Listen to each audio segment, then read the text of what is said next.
ფესტივალი დაფუძნდა ესე, რომ რა ისტორიული მნიშვნელობაც ჰქონდა მანამდე, ის გავაგრძელეთ.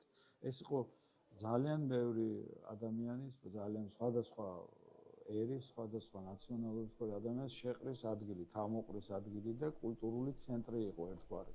ლიტერატურული, მუსიკალური და ასე საღამოები იმართებოდა ჭავჭავაძეებისა მამულში და ჩვენს ეს ავიღეთ ერთგვარი მაგალითად. ამიტომ გადაწყდა, რომ გაგვეკეთებოდა მრავალეროვანი მულტინაციონალური ასე ვთქვათ ორკესტრი ახალგაზრდული, რომელიც იქნებოდა ფუნდამენტი ჩვენი ფესტივალის და ამ შემდეგ ყოველ წელს 80-მდე ახალგაზრდა ჩამოსკოს ჩამოდის 8 ქვეყნიდან, სხვადასხვა ქვეყნიდან და ქმნიან დაუწყარ საღამოებს, ან სუპერ ვარსკვლავებთან ერთად, რომელიც უკვე შემდეგ ეტაპზე ემატებიან და სწორედ ეს კონცერტები არის მაყურებლისთვის საინტერესო.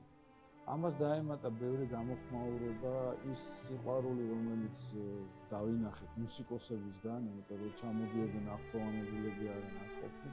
ჩვენს მასპინძლობთ, რაც შეგვიძლია კარგად, კახური მასპინძლობა ყოველთვის ცნობილია და ვცდილობდით, რომ რაღაცნაირად გაგვეტანა ჩვენი ქვეყნის სახელი საზღვარგარეთ და მე მგონი მივაღწევთ, იმიტომ რომ პირდაპირ ეთერში ვართ ხოლმე ძალიან ბევრი კონცერტით წარმოდგენილი მედიჩი ტივიზე.